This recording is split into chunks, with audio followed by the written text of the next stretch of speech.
वर्ष जास्त शाळेत मराठी पण छान.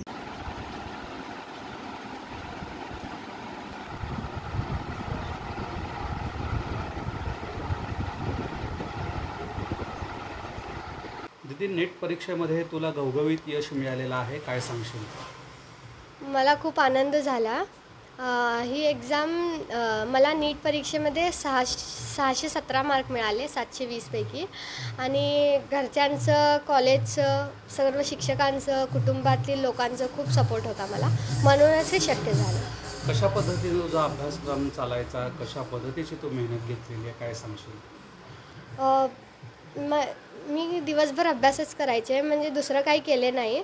जेवढा वेळ भेटेल तेवढं अभ्यासातच घालायचे, कारण की माझं 12पर्यंतचं शिक्षण विदाऊट कोचिंग झालेलं आहे.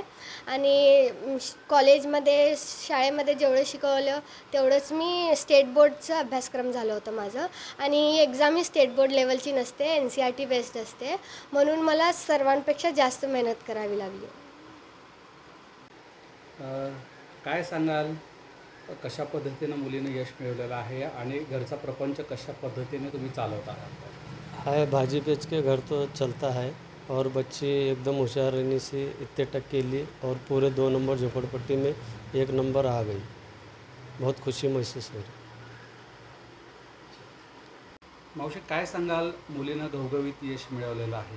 वो बहुत बोले तो बहुत खुशी हो रही कि मेरी बेटी आज इतना, सब मीडिया वाले वो आ रहे, इतना खुशी हो रही कि ऐसा एज नहीं हो रहा, खुशी के आंसू भी आ रहे मेरे को, और एकदम अच्छा लग रहा मेरे को. कैसा कुटुंब का निर्वाह सब था? सबका सपोर्ट था, मेरे पापा का, मेरे भाई का, सबका एकदम ये रहने से आज मैं यहाँ तक आई और मेरी बच्ची भी यहाँ तक आई. अभी